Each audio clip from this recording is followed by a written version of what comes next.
بسم اللہ الرحمن الرحیم۔ السلام علیکم ناظرین، پاکستان اور اس کے ارد گرد جو ممالک ہیں خصوصاً ایران، یہ کافی عرصے سے جنگ کی لپیٹ میں ہے۔ یہ جنگ ایران نے شروع نہیں کی، ایران پہ جنگ مسلط کی اسرائیل نے، اور اس میں کود پڑا امریکہ۔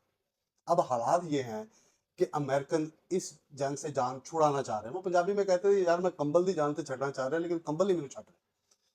اب یہ جنگ طوالت اختیار کی، اس کے اندر ایرانیوں کا صبر، حوصلہ، اچھی پلاننگ، امریکہ جیسی سپر پاور کو ناکو چنے چبوا دیے، اور انہیں کہتے ہیں کہ لوہے کے بوٹ ان کے پاؤں میں ڈال دیے، جس کی وجہ سے وہ موو نہیں کر سکے۔ خیر، جنگ کا احوال تو آپ کو پتہ یہ چل رہی ہے۔ اب اس میں لیٹسٹ کیا ہوا؟ لیٹسٹ یہ ہوا ہے کہ سعودی ولی عہد جو ایم بی ایس ہے، انہوں نے جو دنیا کے سپر پاور شخص ہے ڈونلڈ ٹرمپ، انہیں یہ ایک ریکویسٹ کی کہ جناب مہربانی کریں، آپ جو ہے ایران کے ساتھ مذاکرات کریں اور اس جنگ کو مؤخر کریں، اس جنگ کو بند کریں۔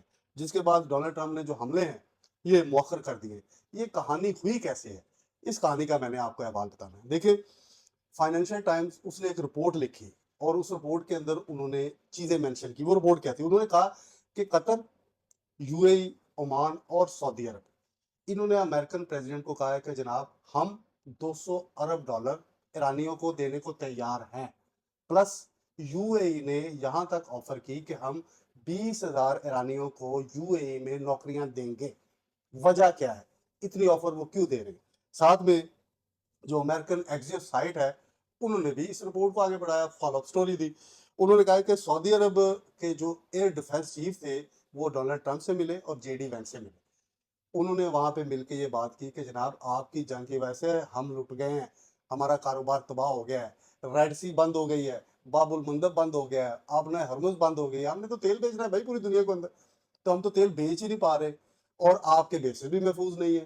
اور انہوں نے اس کی مثال دی کہ اردن کے اندر جو حملہ ہوا تو اس پہ آپ دیکھیں کہ 3 F-35 لڑاکا طیارے ایران نے مار گرائے۔ تو جب ان کے آگے جا کے روئے پیٹے تو انہوں نے کہا کہ جناب کچھ ساڑھے حالت رحم کرو، مہربانی کرو، آپ اس خطے سے باہر نکلے اور اس جنگ کو روکے۔ اب انہوں نے یہ بھی کہا کہ ہم 4 ملک، آپ چھوڑے پیسے آپ نہیں دینا چاہ رہے، یہ 4 ملک قطر، یو اے ای، عمان اور سعودی عرب، ہم $200 ارب اپنی جیب سے دیں گے انہیں۔ اس کے علاوہ آپ نے ہارمز اگر کھلتی ہے تو ٹھیک ہے، جیسے ایمان کا ایران کے ساتھ معاہدہ ہو رہا ہے تو وہ ایمان نے سرنڈر کر دیا کہ ایران اس پہ ٹیکس بھی لے سکتا ہے۔ اب ان کی تجاویز کو ڈونلڈ ٹرمپ نے ذہن میں رکھا، غور کیا، پھر ایک اجلاس بھی ہوا، اور اس اجلاس کے اندر انہوں نے اپنی جنگی صورتحال کو دیکھا۔ ڈونلڈ ٹرمپ ویسے تو بڑھ کے لگاتے ہیں نا، ہم چھوڑیں گے نہیں، چھوڑیں گے نہیں، یہ حملے کرنے کو تیار ہے۔ تو ان کے پھر وہی جنرل ڈین آگے سامنے، انہوں نے کہا کہ جناب ہمارے پاس جو خلیج ممالک کے اندر انٹرسیپٹر ہے وہ 150 سے 200 کے تعداد میں موجود ہیں۔ اگر آپ نے کوئی بڑے حملے کے پلان کیا تو ادھر سے ایرانیوں نے مزاحمت کی، ریٹیلیٹ کیا، تو ہمارے پاس زیادہ انٹرسیپٹر نہیں ہوگے، تو ہم اپنی عزت بھی نہیں بچا سکے، تو مہربانی کریں ان حملوں کو روکیں۔ اب ایک طرف یہ ڈیولپمنٹ ہوئی ہے کہ یہ تمام 4 ممالک ایران کے حوالے سے یہ بات کر رہے ہیں ڈونلڈ ٹرمپ کو کہ جناب آپ پابندیاں ایران سے اٹھا لیں، آپ یہ جنگ نہیں جیت سکتے۔ 47 سالوں سے اس ملک نے پابندیاں فیس کی ہیں، وہ سروائیو کر رہا ہے۔ اب دیکھیں کہ ڈونلڈ ٹرمپ اس میں 3 طریقوں سے پھنس گئے ہیں۔ نمبر 1 تو یہ ہے کہ خلیج ممالک ان سے ناراض ہو رہے ہیں، وہ کہہ رہے ہیں کہ آپ کے اڈے نام محفوظ ہیں، محفوظ نہیں ہیں، تو آپ کے اڈوں پہ حملے ہو رہے ہیں تو ہمارا بھی جو انفراسٹرکچر ہے وہ بھی تباہ ہو رہا ہے، ہمارے جو واٹر ٹریٹمنٹ پلانٹ ہے وہ بھی تباہ ہو رہے ہیں، ہمارے آئل کی تنصیبات وہ بھی تباہ ہو رہی ہیں۔ آپ خود محفوظ نہیں ہے تو آپ نے ہمیں محفوظ کیا کرنا ہے؟ لہذا آپ اس جنگ سے باہر نکلیں۔ اور دوسرے نمبر پہ امریکن کا خود پریشر ہے کہ بھائی جنگ تو یہ سیدھی سی بات ہے اسرائیل کی تھی، امریکہ ایران کے ساتھ جنگ میں کیا کر رہا ہے؟ امریکن کے پیسے ٹیکس کے وہ ایران پہ کیوں لگا کے اتنی جنگ کو بڑھا رہا ہے؟ تیسرے نمبر پہ جو الیکشن آ رہے ہیں، اس الیکشن کے اندر بھی ڈونلڈ ٹرمپ کی جو مقبولیت ہے دن بدن نیچے جا رہی ہے۔ تو اس لیے یہ سارے جو پہلو ہیں، یہ لگ رہا ہے کہ اسرائیل تو دبک کے بیٹھ گیا، اور یہ بات واضح ہے کہ اگر امریکہ ایران کو فتح نہیں کر سکا تو اسرائیل کی تو سوچے بھی نہ کہ وہ اس کو کر سکتا ہے، اور ایران فتح نہیں ہوگا۔ یہ بات ذہن میں رکھے گا۔ اور اس کے علاوہ جو میں نے آخر میں بات کرنی ہے، جو اہم ڈیولپمنٹ ہے وہ یہ ہے کہ سپٹمبر کے اندر شی جن پنگ جو چین کے صدر ہیں وہ جا رہے ہیں یونائٹڈ نیشن کے وہ جو خطاب ہوتا ہے وہاں پہ، اور اب دعویٰ یہ کیا جا رہا ہے کہ ہسٹری میں پہلی دفعہ یہ ہوگا کہ یونائٹڈ نیشن کے 192 ممالک رکن ہیں، وہ تمام رکن ممالک شی جن پنگ کی تقریر کو سنیں گے۔ ظاہری بات ہے امریکن ان کا ریڈ کارپٹ استقبال کرنے جا رہے ہیں۔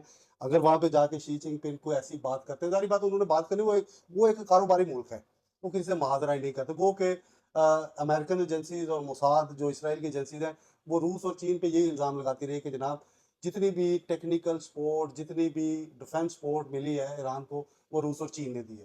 تو اب اس میں بظاہر تو یہی لگ رہا ہے کہ ایران اس خطے کی بڑی طاقت سامنے ابھرا ہے اور اس کو وہ نہیں روک رہے. اور پلس اس میں کوئی سوالات ہیں، وہ سوالات بھی یہ ہیں کہ ایران نے اگر 47 سالوں سے پابندیوں کو فیس کیا ہے لیکن وہ سرنگو نہیں ہوا، تو اس کی کیا وجہ ہے؟ ظاہر بات ہے ایک تو قوت امانی ہے، لیڈرشپ ہے، اور اس قوم کا اکٹھے ہونا ہے. پلس سعودی عرب نے بھی یہ جان لیا ہے کہ جناب آپ کو یاد ہوگا سعودی عرب کی امریکہ کے ساتھ جو ڈیل ہوئی تھی نیوکلیر کے حوالے سے، تو اس کو مشروط کر دیا تھا ابراہیم اکاڑ کے ساتھ. تو سعودیہ نے بھی جان لیا کہ جناب اگر ہم نے اسرائیل کو تسلیم کیا تو ہمارے ساتھ جو ممالک ہیں وہ بھی ہم سے پیچھے ہٹ جائیں گے.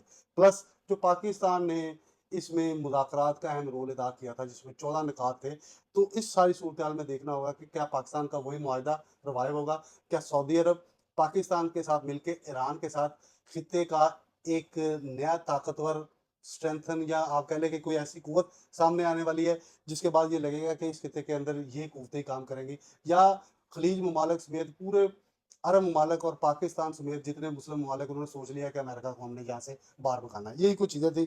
نئی چیزیں آئیں گی ڈیولپمنٹ تو آپ کے سامنے رکھے گا. اپنا خیال رکھے گا. اللہ حافظ.